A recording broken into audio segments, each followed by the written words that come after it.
ఇప్పుడు MLC election కూడా నడుస్తుంది. జగన్ గారు మిర్చి రైతుల దగ్గరికి వస్తానన్నాడు గుంటూరు. ఏమంటే ఇప్పుడు ఎలక్షన్ కోడ్ ఉంది, మీరు రావద్దని ఎలక్షన్ కమిషనర్ చెప్పాడు. ఏమంటే ఎలక్షన్ కమిషనర్ అంటే గవర్నమెంట్కి సంబంధం లేని వాళ్ళే కదా ఉంటారు. మీరు రావడానికి కుదరదు అన్నారు. లేదు లేదు మేము వస్తాము అన్నారు జగన్ గారు. మళ్ళీ కలెక్టర్ గారు కూడా చెప్పారు, ఏమంటే ఇప్పుడు మీరు రావద్దు, పర్మిషన్ లేదు మీకు, ఎలక్షన్ కోడ్ ఉంది, ఇప్పుడు రావద్దు, ఎలక్షన్ అయిపోయిన తర్వాత వెళ్ళండి.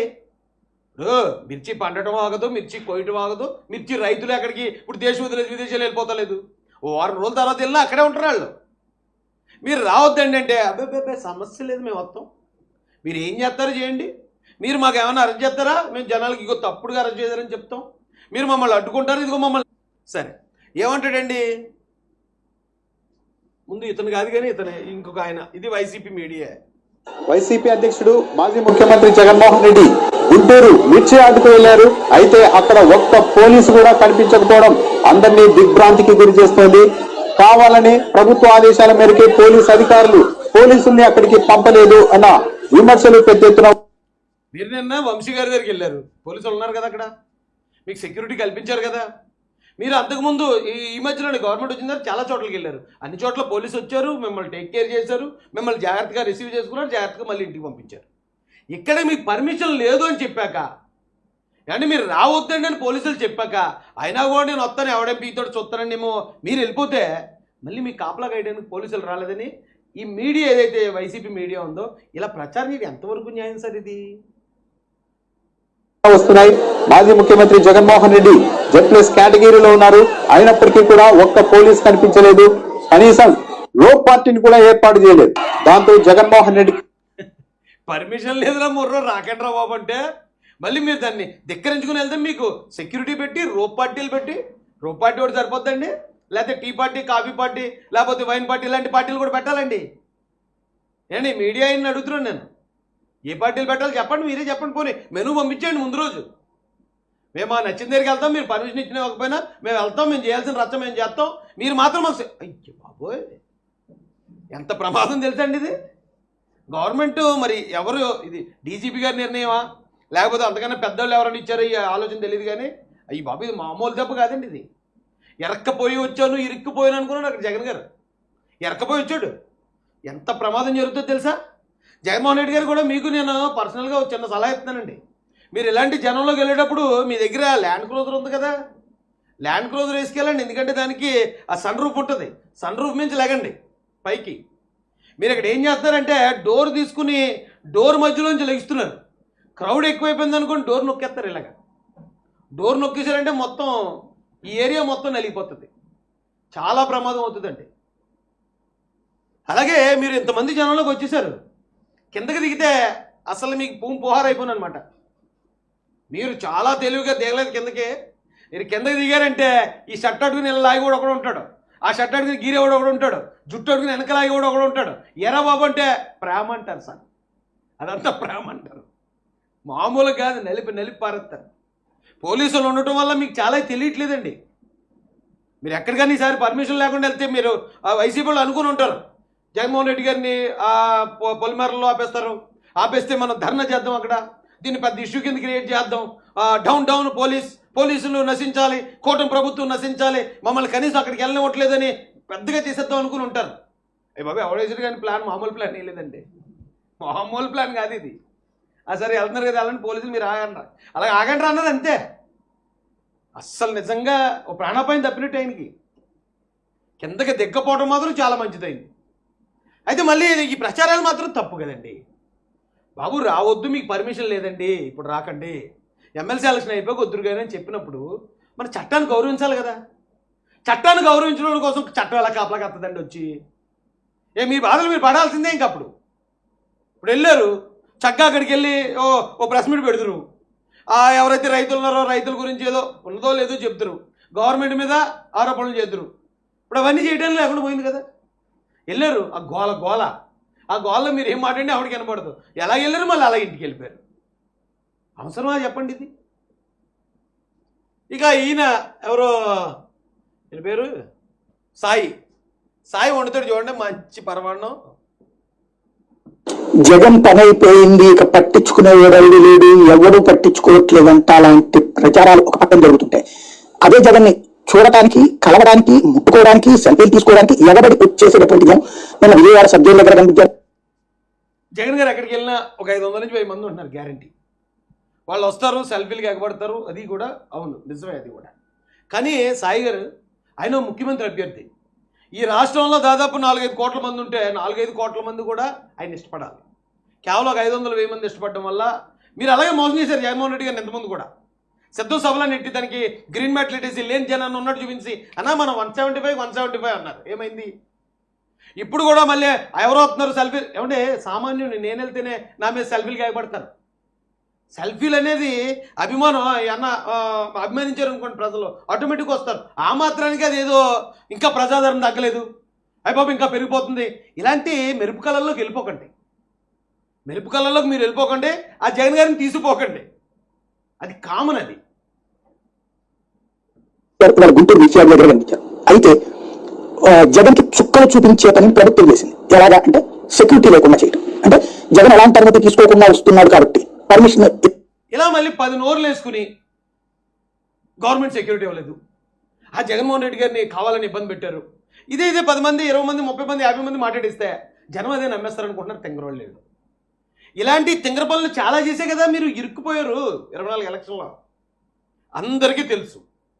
ఇప్పుడు election code, MLC election code ఉంది. ఎమ్మెల్సీ ఎలక్షన్ కోడ్ ఉన్న కారణంగా ఎలక్షన్ కమిషనర్ కూడా జగన్మోహన్ రెడ్డి గారిని అక్కడికి రావద్దని చెప్పారు. కలెక్టర్ గారు కూడా రావద్దని చెప్పారు. పోలీసులు అనుమతి నిరాకరించారు. అయినా కూడా చట్టాన్ని ఇదంతాన్ని కూడా ధిక్కరించి జగన్ గారు అక్కడికి వెళ్ళారు. ఆ విషయం రాష్ట్రం అందరికీ తెలుసు. ఈరోజు మళ్ళీ మీరు వచ్చేసి ఏవో పోలీసులు కావాలని సెక్యూరిటీ ఇవ్వలేదు, కావాలని ఇది చేయలేదు. ఎందుకండి ఇలాంటి ఇలా చేయడం వల్ల మీరే కదా ఐటమ్ అయిపోతున్నారు. ప్రజలందరూ ఏమనుకుంటారే వెళ్ళొద్దని చెప్తే ఎవరు వెళ్ళమన్నాడే సాయి, అది చెప్పడం అని ఇది చెప్తున్నాడు అని చెప్పేసి నెంబర్ 1 ఐటెంలు అయిపోతారు కదా. ఇవ్వలేదు కాబట్టి పోలీసులు ఉండట్లేదు. ముందుగా బ్రేకింగ్ న్యూస్ వచ్చేసి అంటే జగన్ పర్మిషన్ తీసుకోవడం వస్తున్నారు కాబట్టి పోలీసులు అక్కడ ఉండట్లేదు. కానీ సహజ సిద్ధంగా పోలీసులు అక్కడ ఉంటారు కదా. మిర్చియాల దగ్గర ట్రాఫిక్ వేలంతా ఉంటారు కదా, అక్కడ పోలీసులు ఉంటారంటే కావాలని ఆ ప్రాంతంలో పోలీసులు ఎవరు లేకుండా చేశారు. అంటే ఆ దాంతో ఇవాళ ఆ విజువల్స్ చూస్తుంటే జగన్ ఓ పక్కన ఆ వెహికల్ మీద సాధారణంగా పవన్ కళ్యాణ్ అయితే ఆ టాప్ ఇది తీసేసి ఓపెనింగ్ చేసి దాంట్లో నుంచుంటుంటాడు. అదే సమయంలో చంద్రబాబు నాయుడు గారు ఆయన అలాంటి వెహికల్స్ లోనే ఉంటుంటారు. ఆయన ముందుకి యువతకుంటారు ఆయన ఆ ఫుట్బాల్ మీద. అట్లాంటిదే జగన్ కూడా అక్కడ ఉన్నప్పుడు చంద్రబాబు గారితో వచ్చేటికి ఏంటంటే జెడ్పీఎస్ కేటగిరీ సెక్యూరిటీ కాబట్టి ముందుగా అటు ఇటు వాళ్ళకి సంబంధించినటువంటి సెక్యూరిటీ వాళ్ళు ఆ కమాండోస్ ఆపేస్తా ఉంటారు, జనాలు మీద వాళ్ళని కూడా చేస్తుంటారు. బట్ ఇక్కడ జగన్ కి అట్లాంటి సెక్యూరిటీ లేకపోవడంతో మీద పడిపోతున్నారు, నడుస్తున్న అసలు తొక్కేసుకుంటున్నారు, తోసేసుకుంటున్నారు. అతనికి దారి ఇచ్చేవాళ్ళు లేదు, దారి చూపించేవాళ్ళు లేదు. వాస్తవంగా ఆ పని పోలీసులు చేస్తారు. కొన్ని పోలీసులు కక్ష పెట్టారు. నేను జగన్ వాళ్ళకి బట్టలు వడిస్తానన్నారు కాబట్టి అనుకోవడానికి పోలీసులు అట్లా నిరసనలు చేసేటటువంటి అవకాశం ఉండదు వాళ్ళ చేతి. ఈ దెబ్బతో రేపటి నుంచి జగన్మోహన్ రెడ్డి గారు ఎక్కడికి వెళ్ళినా పర్మిషన్ తీసుకుని వెళ్తారు. మంచిదే కదా. ఇప్పుడు క్రమశిక్షణ మనకు లేనప్పుడు గవర్నమెంటే కదా మనకు క్రమశిక్షణ నేర్పిస్తుంది. ఈవేళ పోలీసులు అక్కడ చేసిన ఏదైతే ఈ ట్రీట్మెంట్ ఉందో ఈ ట్రీట్మెంట్ తోటి రేపు పొద్దున ఎక్కడికైనా సరే పర్మిషన్ తీసుకోకుండా వెళ్తే ఇక అక్కడ జనం తొక్కేసినా ఏం చేసినా కూడా మందేరా బాధ్యత అని అర్థం అవుతుందండి జనాలకి. అంటే ప్రభుత్వం కావాలని చెప్పి అతనికి అక్కడి నుంచి పోలీసులు లేకుండా చేశారు. తద్వారా వాస్తవంగా అక్కడ రైతులతో మాట్లాడేటప్పుడు ఆ వీడియోలు అది సాధారణంగా ఏంటంటే సిస్టమేటిక్ గా వచ్చినప్పుడు మీడియా దగ్గర ఉంటుంది, రైతులతో మాట్లాడేది అంతా రికార్డ్ అవుతుంది. అదంతా వింటారు జనం, వాళ్ళు వింటారు, జనానికి చూపిస్తారు. ఇప్పుడు తోపులా తట్టే ఓ రణగణ ధ్వని తప్పించి రికార్డ్ ఏమవుతుంది. దాని తర్వాత ఇక రిపోర్టర్ ఫోన్ అక్కడ తెలుసుకుంటారు. జగన్మోహన్ రెడ్డి గారు పర్మిషన్ లేకపోతే అక్కడికి వెళ్తారు. ఎవరు ఆగమన్నా ఆగరు, వెళ్ళిపోతారట. అక్కడికి వెళ్ళి రైతుల దగ్గరికి వెళ్ళి ఆ రైతుల్లో లేకపోతే గవర్నమెంట్కి యాంటీ స్టేట్మెంట్లో రైతులు రెచ్చగొట్టడం ఏదో చేస్తారట. దానికి కూడా మళ్ళీ గవర్నమెంట్ని తిట్టేవాడికి గవర్నమెంట్ సెక్యూరిటీ తిట్టించుకోవాలటండి. ఇక సాయి అంటున్నాడు. మళ్ళీ ఎలక్షన్ కోడ్లో కూడా మామూలు టైంలో ఎలాగ తిడతారు, ఓకే తిట్టుకోండి. ఎలక్షన్ కోడ్లో కూడా మాకు మేమే సెక్యూరిటీ పెట్టించుకుని మమ్మల్ని తిట్టించుకోలే. ఏ ఊరి నుంచి వస్తారా ఓ మీరు సాయి? ఇప్పుడట ఆ వీడియోలు అయితే కరెక్ట్గా రికార్డ్ అవ్వలేదట. జగన్ గారు వెళ్ళి అక్కడికి వెళ్ళి మాట్లాడి ఆరోపణలు చేసేసి విమర్శలు చేసేసి ఏమో బయటికి రాలేదట. చాలా డిసప్పాయింట్ అయిపోయాడు మనోడు. చాలా రిపోర్టర్ని తొక్కేస్తారు, తోసేస్తారు. ఆ టైంలో కెమెరామెన్ అంతా కూడా చివరికి అక్కడ పై నుంచి తీసేటువంటి పరిస్థితి. దాంతో అక్కడ గ్రౌండ్ లెవెల్లో ఏం జరిగిందో ఎవరికి తెలియకుండా కరేజ్ లేకుండా పోతుంది. ఆ తర్వాత బయటకు వచ్చి మాట్లాడాలన్నా అక్కడ ఈ స్థాయిలో తోపులాట అసలు మనుషులు నిలబడేటువంటి పరిస్థితి లేనప్పుడు వచ్చేటువంటి సమస్య అన్నమాట. ఓవరాల్ గా జగన్ కి ఎలాంటి ఉక్కిరి చేయడం, ఊపిరాడనీయకుండా చేయడం ఎంతో తేల్చి చూపించింది ప్రభుత్వం. ప్రభుత్వం కాదండి, పోలీసులు చేసి ఉంటారు. ఎందుకంటే నిన్న కదా పోలీసులు నేను బట్టలు ఇప్పి నిలబెడతానన్నాడు. పోలీసులందరూ నేను బట్టలిపి నిలబెడతా అన్నాడు కాబట్టి నువ్వు బట్టలిపి నిలబెట్టి ఎందుకులే బాబు, మేము నీ దగ్గరికి వస్తే కదా నువ్వు మా బట్టలిపితో, నీ దగ్గరికి రాకుండా ఉంటే మా బట్టలు ఎవరెప్పుడు మా బట్టలు మేము వేసుకుంటాం, మేము రావని ఎక్కడ ఆగిపోయినట్టున్నారు చూసారా. ఒక్కరోజు ఒక్క పూట పోలీసులు లేకపోతే జగన్మోహన్ రెడ్డి గారి పరిస్థితి ఎలా అతలాకుతలం అయిపోయిందో. పోలీస్ పవర్ అండి అది. మనం పోలీసులు నోటుకొచ్చినట్టు మాట్లాడేస్తాం, కానీ వాళ్ళు లేకపోతే ఒక్క అడుగు కూడా బయట వెళ్ళాం, ఒక్క అడుగు కూడా. ఈరోజు జగన్మోహన్ రెడ్డి గారికి అది వేళ ప్రత్యక్షంగా ఆయన చూశాడు కదా, పోలీసులు లేకపోతే ఎంత పరిస్థితి ఎంత దారుణంగా ఉంటుందో. ముఖ్యంగా పొలిటీషియన్లు అండి, ఒక్క అడుగు బయట పెట్టలేరు ఇంట్లోంచి బయటికి, ఒక్క అడుగు. ఛత్రపతి డైలాగ్, పోలీసులు లేకపోతే. నిన్నే పోలీసులు తిట్టి ఈవేళ అప్పుడే మాకు పోలీసులు సెక్యూరిటీ ఇవ్వలేదు, మాకు పోలీసులు రాలేదు, పోలీసులు రాకపోతే మేము ఎలా చేసుకోవాలి ఏంటంటే ఆ సింగ్ ఉంది కదండి ఇది. అరే పోలీసులు మనం తిట్టామంటే పోలీసులు ఏం అక్కర్లేదు మేము చూసుకుంటాం అన్నట్టు ఉండాలి, అప్పుడు తిట్టాలి. వాళ్ళ సెక్యూరిటీ మనకు కావాలి, వాళ్ళ రూపాటి మనకు కావాలి.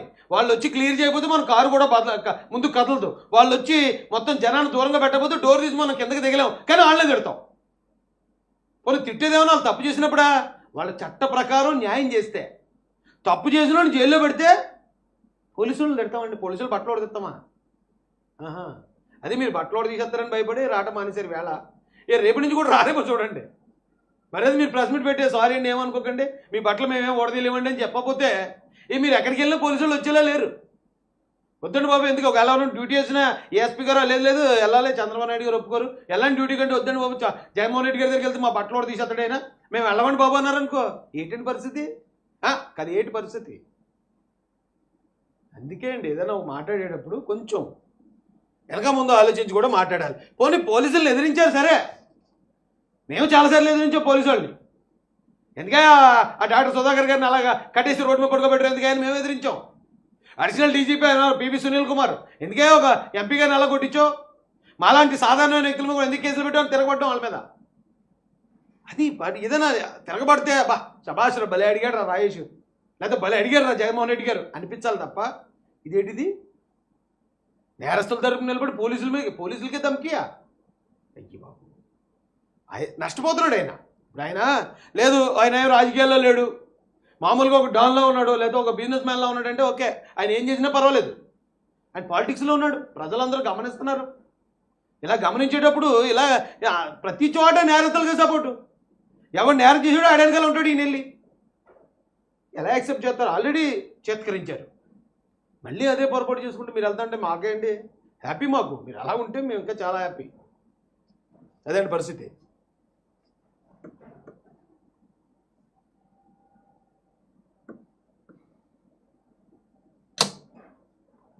అంతే అండి, డన్.